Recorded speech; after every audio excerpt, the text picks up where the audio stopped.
Assalamualaikum warahmatullahi wabarakatuh.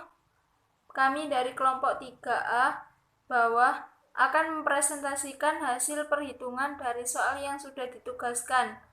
Sebelumnya, perkenalkan, nama saya Risma Nabila, NIM 19013110070. Nama saya Sevita Astriana Rahmawati, NIM 190321100100076.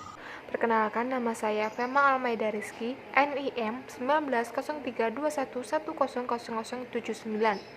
Perkenalkan, nama saya Muhammad Ali Fikri, NIM 082. Nama saya Rafli Mendra Putra. Yang pertama yaitu saya akan menjelaskan tentang analisis struktur pasar dengan menggunakan metode market share.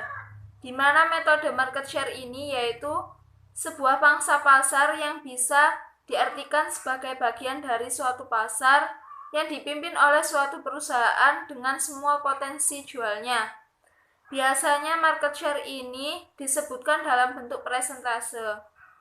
Untuk perhitungan market share sendiri menggunakan rumus A per X dikali 100. Sebagai contoh, untuk pembelian pertama yaitu sebesar 90, yang nantinya akan dibagi dengan keseluruhan total pembelian, yaitu sebesar 1595. Maka didapatkan hasil 0,056 yang masuk ke dalam konsentrasi rasio. Untuk menentukan market share, maka konsentrasi rasio tersebut dikali dengan 100, maka dapat dihasilkan 5,64, di mana 5,64 ini tersebut hasil dari market share. Untuk soal yang ditugaskan, diperoleh hasil market share sebesar 56,4%, sehingga dari hasil tersebut market share masuk ke dalam kriteria market share pasar oligopoli longgar, dikarenakan terdapat 4 perusahaan terkemuka atau teratas yang memiliki pangsa pasar 40 hingga 60%. Di sini saya akan menjelaskan mengenai analisis struktur pasar CR4. CR4 digunakan untuk mengetahui konsentrasi 4 pembeli terbesar dari suatu wilayah pasar, sehingga bisa diketahui secara umum gambaran imbangan kekuatan posisi tawar-menawar antara penjual dan pembeli. Rumus untuk mencari CR4 yaitu CR4 sama dengan KR1 tambah KR2 tambah KR3 tambah KR4 dibagi KR total. KR sendiri didapat dari perhitungan analisis market share. Setelah itu, dari rumus tersebut diperoleh hasil 0,2257 dibagi 1 sama dengan 0,2257. Menurut kriteria CR4, hasil dari perhitungan tersebut dapat dinyatakan bahwa struktur pasarnya bersifat pasar persaingan sempurna karena nilai dari CR4-nya kurang dari 0,4. Sekian dari saya. Untuk analisis selanjutnya akan dijelaskan oleh teman saya. Terima kasih. Baik, saya akan menjelaskan mengenai IHH atau Indeks Hersman-Herfindahl. IHH bertujuan untuk mengetahui suatu derajat konsentrasi pembeli dari suatu wilayah pasar, sehingga dapat diketahui secara umum bahwa gambaran imbangan kekuatan posisi tawar antara penjual terhadap pembeli. Rumus dari IHH di sini sendiri yaitu IHH sama dengan kuadrat KR1 ditambah kuadrat KR2 ditambah kuadrat KR3 sampai tak terhingga atau seterusnya. IHH atau Indeks Hersman-Herfindahl. N sama dengan jumlah pedagang atau pembeli yang ada di suatu wilayah pasar. KRI sama dengan pangsa pembelian komoditi atau pangsa pasar dari pedagang ke I. I sama dengan 1, 2, 3 sampai N selanjutnya.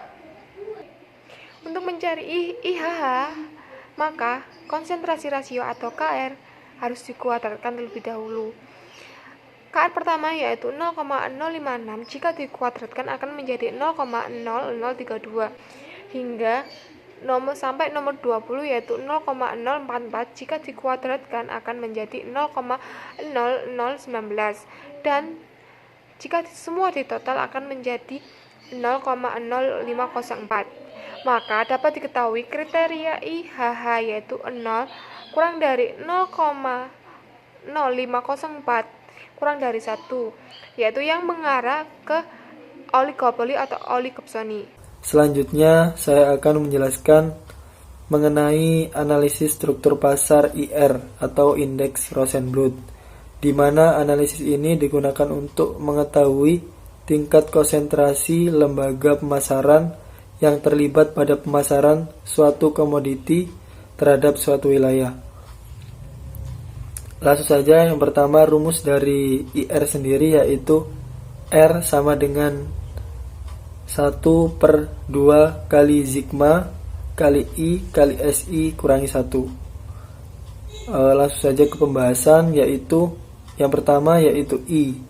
I ini menunjukkan peringkat suatu perusahaan, di mana pada soal ini terdapat antara 1 sampai 20. Dan yang kedua yaitu SI. SI ini yaitu pangsa pasar atau market share. Dan yang ketiga yaitu I kali SI. I kali SI ini menunjukkan peringkat pasar dikalikan dengan pangsa pasar atau market share tadi. Langsung saja kita masukkan ke dalam rumus. Kita membahas penyebutnya dulu, yaitu 2 kali sigma kali I kali SI kurangi 1, di mana sigma sendiri yaitu penjumlahan dari keseluruhan, dan di sini sudah diketahui jumlahnya I kali SI dijumlahkan, yaitu hasilnya 10,006. Kemudian dikalikan 2 hasilnya 20,0125. Kemudian dikurangi 1 hasilnya 19,0125. Kemudian kita masukkan ke rumus, yaitu R sama dengan 1/2 kali sigma kali I kali SI dikurangi 1. Tadi penyebutnya sudah kita ketahui, jadi tinggal kita masukkan 1/19,0125, hasilnya yaitu 0,0526, atau bisa dibulatkan menjadi 0,053. Dari nilai yang diperoleh, yaitu mendekati derajat minimum, maka struktur pasar yang terbentuk cenderung ke arah pasar persaingan sempurna. Terima kasih dari saya. Selanjutnya bisa dilanjutkan oleh teman yang lain. Di sini saya akan menjelaskan tentang koefisien indeks Gini, di mana koefisien indeks Gini ini digunakan untuk menentukan tingkat ketimpangan dari market share atau pangsa pasar. Nah, dengan ketentuan semakin kecil nilai dari koefisien indeks Gini, maka artinya pasar tersebut mengarah ke persaingan sempurna. Nilai koefisien indeks Gini ini berkisar di antara 0 hingga 1.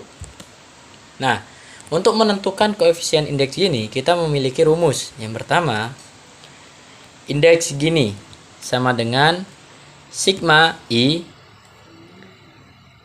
K sama dengan 2 buka kurung PK-1. Nah, PK-1 ini adalah persentase kumulatif jumlah dari pedagang dari kelas ke-1. Nah, itu PK. Sedangkan PK-1 adalah persentase kumulatif jumlah pedagang dalam kelas sebelum kelas ke-1. Begitupun selanjutnya. Nah, selanjutnya kita akan masuk ke dalam tabel. Di dalam tabel, kita harus menentukan dua. Yang pertama, kumulatif jumlah dari pedagang. Dan yang kedua adalah jumlah volume pembelian. Nah, sebelum itu kita juga harus menentukan yang namanya rata-rata dan interval dari setiap kumulatif, baik itu kumulatif dari pedagang ataupun dari kumulatif jumlah pembelian.